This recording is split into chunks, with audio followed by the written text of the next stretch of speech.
वक्त हो गया है आपके favourite morning prime time show 9 बज गए का। आपके साथ हूं मैं नेहा बाथम। सुबह का पहला ऐसा बुलेटिन जिसमें आप बिना ब्रेक लगातार खबरें देखते हैं। खबरें रफ्तार से भी होती हैं और विस्तार से भी। तो दिन का काम शुरू करने से पहले अगर देश और दुनिया की बड़ी और अहम खबरों के अपडेट होने के लिए अगले 1 घंटे बने रहिए हमारे साथ। खबरें राजनीति की जगत से होंगी और मौसम से जुड़ी भी, खेल की दुनिया की हलचल भी शामिल होगी और साथ ही मनोरंजन जगत की भी खबरें शामिल होंगी। लेकिन खबरों का सिलसिला शुरू करने से पहले हमेशा की तरह बुलेटिन की कुछ झलकियां आपको दिखा देते हैं।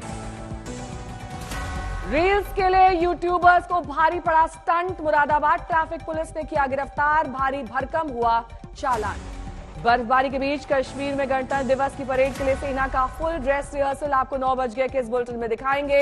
साथ ही वेस्टर्न डिस्टर्बेंस ने दिखाया है कैसे असर उत्तराखंड के कई इलाकों में हुई है। भारी बर्फबारी पिथौरागढ़ में चप्पा चप्पा बर्फ से ढक गया है। गुजरात दंगे पर बीबीसी की डॉक्यूमेंट्री की स्क्रीनिंग को लेकर कल देर रात जमकर बवाल हुआ। बात थाने तक पहुंच गई। हुआ यूं कि फिल्म की स्क्रीनिंग से ठीक पहले कैंपस की बिजली गुल हो गई और जब छात्र मोबाइल पर डॉक्यूमेंट्री देखने लगे तो किसी ने पत्थर फेंक दिया। इससे गुस्साए छात्रों ने वसंत कुंज थाने तक मार्च किया और थाने के बाहर प्रदर्शन किया। जेएनयू छात्र संघ आज जेएनयू प्रशासन को अपना ज्ञापन सौंपेंगे।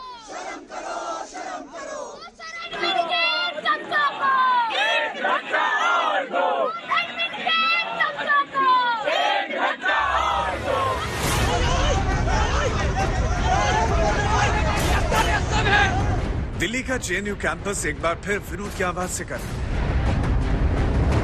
आधी रात की तस्वीर है। जेएनयू छात्र संघ के अध्यक्ष आयशी घोष गुस्से में नजर आ रहे हैं। डरपोक लोग वहीं पे खड़े होकर स्टूडेंट्स को मारने की कोशिश कर रहे हैं। Now we have called the administration, the JNU has called the SHO even, but they are not coming to any rescue. हम यहाँ पे बैठ के ये तमाशा नहीं देख सकते हैं। Our students are at risk. The appeal to all the students here is we have no other option but to make the police accountable and walk to the Vasant Kunj. आरोप है कि जब बीबीसी की documentary के लिए छात्र इकट्ठा हुए तो किसी ने उन पर पत्थर फेंके। आरोपों के निशाने पर आया ABVP. The movie screening peacefully चल रहा था. A lot of you were witness to it. Despite that, ABVP had the audacity to take up stones and bricks and throw it on students. Reports are coming which will be concretely put up by JNUSU. 7 से 8 students को अभी भी चोट लग चुका है। पूरे हंगामे की जड़ में गुजरात दंगों पर बनी बीबीसी की डॉक्यूमेंट्री है। जेएनयू प्रशासन ने कल ही फरमान जारी किया था कि कैंपस में सौहार्द बिगड़ना न पाए और इसी अंदेशे से डॉक्यूमेंट्री प्रसारण की इजाजत नहीं दी। लेकिन जेएनयू के छात्र अड़े रहे। रात 9 बजे डॉक्यूमेंट्री की स्क्रीनिंग का समय तय था। ठीक आधा घंटा पहले रात 8:30 बजे कैंपस में बिजली चली गई। काफी इंतजार के बाद भी जब बिजली नहीं आई तो रात 10:15 बजे छात्रों ने मोबाइल और लैपटॉप पर डॉक्यूमेंट्री देखना शुरू कर दिया। अगर बिजली काटने की बात की जाए तो एडमिनिस्ट्रेशन ने पहले ही कहा था कि हम नहीं चाहते स्क्रीनिंग हो। अगर कोई स्क्रीनिंग करेगा तो हम कड़ी कार्रवाई करेंगे। इसके बावजूद छात्रों ने कहा, जेएनयूएसयू ने कहा कि हम स्क्रीनिंग करवाएंगे और वहां पर तकरीबन 100 से 150 छात्र मौजूद भी थे जो वो मूवी देखने जो डॉक्यूमेंट्री देखने पहुंचे थे। लेकिन उससे ठीक आधा घंटा पहले अगर बिजली काट दी गई तो कहीं ना कहीं प्लान तरीके से किया गया। बिजली काटने के बाद बच्चों ने फिर भी डॉक्यूमेंट्री देखी और डॉक्यूमेंट्री देखते बच्चों के ऊपर अगर पत्थर चलाए गए हैं तो वो कोई ना कोई व्यक्ति अंदर मौजूद भी होंगे। बिजली कटने पर हंगामा अभी शुरू ही हुआ था कि किसी ने पत्थर फेंक दिया। ये तस्वीर देखिए, जमीन पर गिरा पत्थर। यहीं पर लेफ्ट के छात्रों को एबीवीपी से जुड़ा छात्र नजर आया तो उन्होंने नारेबाजी शुरू कर दी।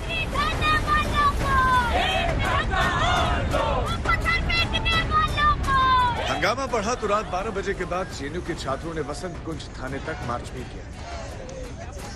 जब ये पत्थरबाजी हुई उसकी थोड़ी देर के बाद जो जेएनयू कैंपस है उसकी बिजली भी काट दी गई। इस घटना के बाद छात्रों का जो गुस्सा है वो फूट पड़ा और उनका एक बड़ा मार्च जेएनयू कैंपस से निकलकर यहाँ पर वसंत कुंज पुलिस थाने पर पहुंचा। यहाँ पर काफी देर तक नारेबाजी होती रही। हम लोग ने कंप्लेन जो 20-25 लोग जिन्होंने पत्थरबाजी की, लोगों को मारा, उनके जो खिलाफ जो एफआईआर था हमने दर्ज करवा दिया है। पुलिस ने ये बोला है कि वो लोग करेंगे। दिव्यांका, यहीं से स्टार्ट होगा। बोला है कि सीरियसली इस मैटर को उठाया जाए। पुलिस ने जब शिकायत ले ली तो छात्र कैंपस लौट गए। प्रदर्शनकारी छात्र आज जेएनयू प्रशासन को भी ज्ञापन सौंपेंगे, यानी हंगामा आज भी जारी रहने के आसार हैं। अक्षय डोंगरे और अमरदीप के साथ राहुल गौतम, दिल्ली आज तक। हिमांशु मिश्रा मेरे सहयोगी इस वक्त तमाम जानकारी के साथ जेएनयू से जुड़ रहे हैं। हिमांशु, देखिए, ये तो प्रत्याशित था कि जेएनयू में इस तरीके का बवाल होगा ही, क्योंकि फिल्म बैंड है, इसके बावजूद इसकी स्क्रीनिंग की गई और यहां तक कि कई छात्रों ने कहा था कि वो ये डॉक्यूमेंट्री देख कर ही रहेंगे। ऐसे में क्या वहां पर सुरक्षा के इंतजाम नहीं होने चाहिए थे ताकि ये बवाल की स्थिति ना होती? बिल्कुल, दो चीजें बेहद चौंकाने वाली हैं यहाँ पर। एक तो जब छात्रों ने कहा था कि वो 9 बजे देखेंगे ही देखेंगे, तो उसके बाद कोई बातचीत की बात सामने नहीं आ रही है कि बातचीत हुई हो दोनों पक्षों के बीच में, जो छात्र स्क्रीनिंग करना चाहते थे डॉक्यूमेंट्री की और जेएनयू प्रशासन की तरफ से, बल्कि रोकने के लिए उसको ठीक जब स्क्रीनिंग का टाइम था तो उसके आधे घंटे पहले बिजली काट दी गई। अब छात्रों का यह आरोप है कि उसके बाद जब उन्होंने मोबाइल पर उसको लिंक शेयर किया और उसको देख रहे थे तभी पत्थरबाजी हुई। इस मामले में अपडेट यह है नेहा कि पुलिस को कंप्लेन दी गई है, लेकिन अभी तक पुलिस ने इस मामले में एफआईआर दर्ज नहीं की है। पुलिस का यह कहना है कि इन्वेस्टिगेशन की जा रही है। अब आप देखिए उसका असर क्या हुआ कि इन्वेस्टिगेशन तो वहां पुलिस कर रही है, उसके बाद एफआईआर करेगी, लेकिन यहां पर अब गेट पर सुरक्षा बहुत ज्यादा बढ़ा दी गई है। जो भी लोग यहां पर एंट्री कर रहे हैं, चाहे देखिए ऑटो से आ रहे हो या कोई भी हो, हर किसी का पहले आई कार्ड चेक किया जा रहा है, उसे बाद अंदर जाने दिया जा रहा है। लेकिन कल जहां पर स्क्रीनिंग होनी थी वहां पर इस तरीके की सुरक्षा नहीं की गई, क्योंकि देखिए जो पत्थरबाजी की अगर घटना हुई है तो वो आसपास अंदर ही लोग मौजूद थे, तो वो कौन लोग थे अभी उन्हें आइडेंटिफाई किए जाना बाकी है। और अब बात कल रात लखनऊ में हुए एक बिल्डिंग हादसे की करेंगे, क्योंकि लखनऊ के जिलाधिकारी के मुताबिक बिल्डिंग के मलबे में फंसे 14 लोगों को निकाला जा चुका है, लेकिन 3 लोगों के फंसे होने की अब भी आशंका है। रेस्क्यू और सर्च ऑपरेशन में एनडीआरएफ, एसडीआरएफ और आर्मी के जवानों को लगाया गया है। जानकारी के मुताबिक जिस अपार्टमेंट की बिल्डिंग गिरी वो समाजवादी पार्टी की सरकार में मंत्री शाहिद मंजूर के बेटे और भतीजे की थी। मेरठ में शाहिद मंजूर के बेटे नवाजिश मंजूर को हिरासत में ले लिया गया है और पूछताछ की जा रही है। लखनऊ बिल्डिंग हादसा जिसमें मलबे से 14 लोग सुरक्षित निकाल लिए गए हैं, 3 के हालांकि अब भी फंसे होने की आशंका जाहिर की जा रही है। रेस्क्यू ऑपरेशन अब भी जारी है, लेकिन पूर्व मंत्री का बेटा इस वक्त हिरासत में है, उन्हें पूछताछ के लिए लखनऊ लाया गया है। लखनऊ से मेरे सहयोगी संतोष शर्मा इस वक्त तमाम जानकारी के साथ जुड़े हैं। संतोष, मलबे के नीचे कितने लोग दबे हो सकते हैं, इस बारे में कोई पुख्ता जानकारी, कोई नंबर्स मिल रहे हैं? देखिए, अभी जो जानकारी मिल पा रही है, अभी इस मलबे के नीचे 3 लोगों के दबे होने की आशंका है। एक ही परिवार की सास और उसकी बहू, ये 2 लोग दबे हुए हैं। अभी जो समाजवादी पार्टी के प्रवक्ता हैं अमीर अब्बास, उनकी पत्नी, उनकी माँ, 2 लोग दबे, एक तीसरे व्यक्ति के और दबे होने की आशंका है। इस समय पे देखिए लगातार 12 घंटे से रेस्क्यू ऑपरेशन चल रहा है और चंद मिनट के बाद आशंका है, क्योंकि स्ट्रेचर ले जाए जा चुके हैं, 2 ऑक्सीजन सिलेंडर वहां पे रखे हुए हैं और पास में ही एम्बुलेंस को भी रेडी कर दिया गया है, ताकि अगर जो भी लोग निकाले जा सकें उनको तत्काल मेडिकल के लिए, उनके इलाज के लिए उनको हॉस्पिटल पहुंचाया जा सके। बिल्कुल पूरे तरीके से 12 घंटे से लगातार ये रेस्क्यू ऑपरेशन चल रहा है। 14 लोग सकुशल निकाले जा चुके हैं, लेकिन अभी 3 लोग इस मलबे में दबे हुए हैं, जिसमें एक ही परिवार की 2 महिलाएं शामिल हैं। इसमें एक बुजुर्ग महिला भी है। उनके परिवार के लोग रात भर से यहाँ पर परेशान घूम रहे हैं। अगर रेस्क्यू ऑपरेशन की बात करें तो यहाँ पे तमाम अधिकारी मौजूद हैं, लेकिन अभी थोड़ी ही देर में एक उम्मीद है कि जो रेस्क्यू ऑपरेशन जिन लोगों को निकालने की कोशिश की जा रही है वो निकाले जाएंगे, और जिसके लिए पूरे इंतजाम कर लिए गए हैं। ठीक है, बहुत बहुत शुक्रिया इस तमाम जानकारी के लिए आपका संतोष। और इस बीच बड़ी खबर बिहार से, जहां के डिप्टी सीएम तेजस्वी यादव को राघोपुर में लोगों के भारी विरोध का सामना करना पड़ा है। तेजस्वी यादव अपने चुनावी क्षेत्र में विकास की योजनाओं के शिलान्यास के लिए पहुंचे थे, लेकिन लोग सड़क, बैंक जैसी सुविधाओं की मांग के साथ उनके घेराव के लिए आ गए। स्थानीय लोग महादलित टोले के लिए पक्की सड़क की मांग कर रहे थे। बैनर तख्ती लिए लोग पहले तेजस्वी के काफिले के सामने बैठ गए और फिर प्रोग्राम स्थल पर भारी संख्या में लोगों ने प्रदर्शन किया।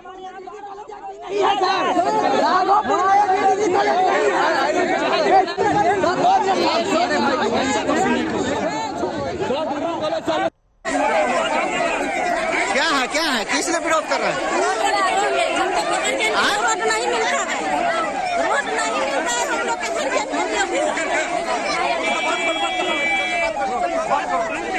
चलो हटो, किनारे हटो, किनारे हटो।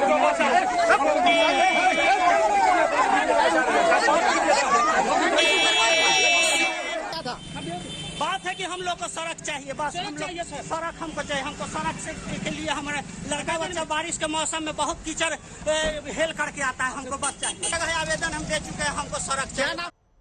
प्रधानमंत्री नरेंद्र मोदी पर बनी बीबीसी डॉक्यूमेंट्री पर सरकार ने भले ही बैन लगा दिया हो, लेकिन केरल और हैदराबाद की यूनिवर्सिटी में डॉक्यूमेंट्री दिखाए जाने के बाद विवाद बढ़ गया है। बीजेपी कार्यकर्ता लगातार विरोध कर रहे हैं, तो वहीं ये लड़ाई अब जेएनयू पहुंच गई है।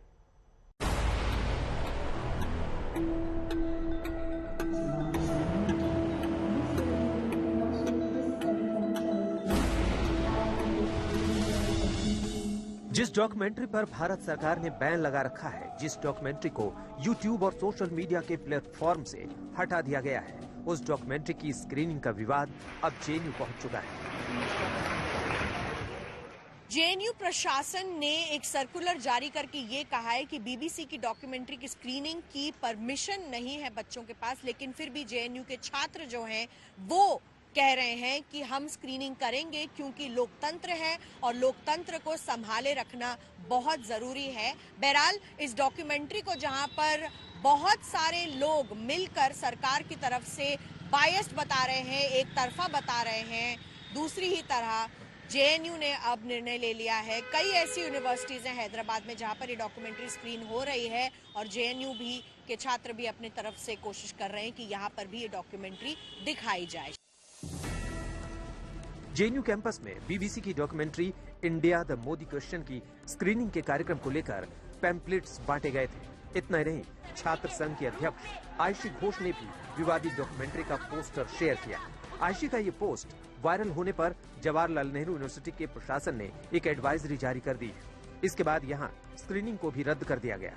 वहीं फिल्म दिखाने को लेकर वार्निंग दी गई, लेकिन अब जेएनयू में छात्र संघ के 2 गुट इस पर आमने सामने हैं। डॉक्यूमेंट्री बना है उसको चलाने की बात जेएनयू की तरफ से की गई और आज रात का डेट रखा गया कि आज रात में, शाम में या रात में डिनर के बाद वो जो डॉक्यूमेंट्री बनी है बीबीसी की उसको चलाया जाएगा। लेकिन अचानक जेएनयू प्रशासन का एक सर्कुलर आता है। उस सर्कुलर में ये रहता है कि जो भी एक तो ये स्क्रीनिंग नहीं होनी चाहिए, पहला बात, और जो भी इस स्क्रीनिंग में मौजूद होंगे उन सभी पे कड़ी कार्रवाई की जाएगी और उसके साथ साथ जो भी स्क्रीनिंग का हिस्सा होंगे, तो जो लोग इसके चलाने के हैं, जो भी ऑर्गेनाइजर हैं, उन पे भी कार्रवाई की जाएगी। तो ये सरासर हम ये कहना चाहेंगे कि ये लोकतंत्र पे हमला है। जेएनयू से पहले बैन के बावजूद हैदराबाद यूनिवर्सिटी में छात्रों को ये डॉक्यूमेंट्री दिखाई गई, जिसे लेकर एबीवीपी की ओर से शिकायत दर्ज कराई गई है, जिसे लेकर अब जांच हो रही है।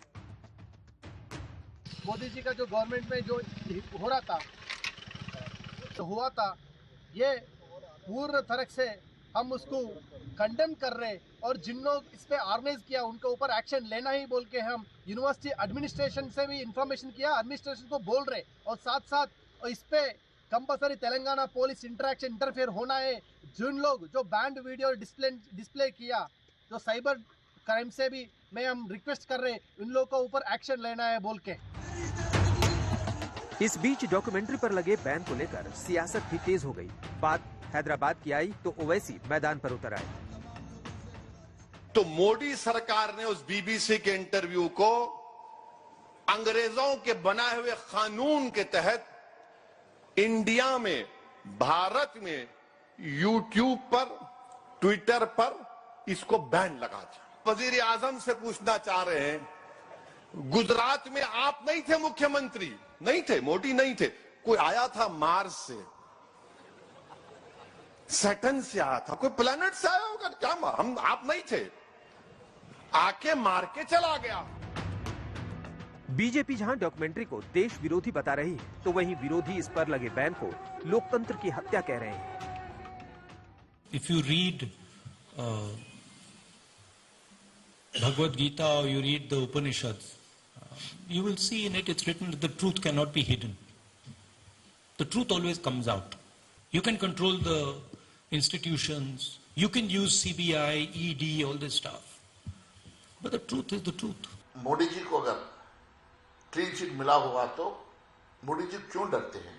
मोदी जी उसको क्यों बैन करेंगे? अगर वो सोचते हैं कि उन्होंने कुछ गलत नहीं किया है और उनको क्लीन चिट मिला है तो मोदी जी उसको ट्विटर पे बैन करने की क्या जरूरत है? क्यों करे? ये तो मोदी जी ने इसके जवाब देना चाहिए। तो भारत सरकार ने फैसला लिया है, वो सोच समझ के लिया होगा। जो देश के खिलाफ प्रधानमंत्री जी इतनी ग्रेट शख्सियत है, वो अपने बारे में तो बर्दाश्त कर लेते हैं, जैसा भी कोई बोले, जैसा जैसा किसी का ज़हन है, ख्याल है, लेकिन देश को जो कोई नीचे दिखाने वाला कोई भी मूवी है या व्हाटएवर जो भी है, या कोई डॉक्यूमेंट्री है, उस पे बैन लगा तो उसके must be there is solid reason. BBC की डॉक्यूमेंट्री के खिलाफ देश के पूर्व जज, नौकरशाह, राजनयिक और सैन्य अधिकारियों ने मोर्चा खोल दिया है। इन लोगों ने बीबीसी की documentary India the Modi question में दिखाई गई बातों से कड़ा एतराज जताते हुए खुला पत्र लिखा था। इस पर अब तक 302 हस्तियों ने दस्तखत किए थे। इनमें 133 सेवानिवृत्त नौकरशाह, 156 सशस्त्र सैन्य अधिकारी, 33 पूर्व राजनयिक और 13 सेवानिवृत्त जज शामिल थे।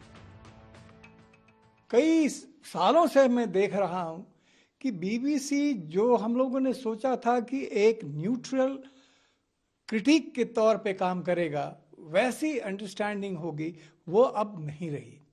इनकी हर चीज में एक एजेंडा नजर आता है, भारत को नीचा दिखाने का एक आइडिया नजर आता है। भारत इतना बढ़ रहा है, ऐसे मौके पे उसको उनके जैसे पेट में हजम नहीं हो रहा है।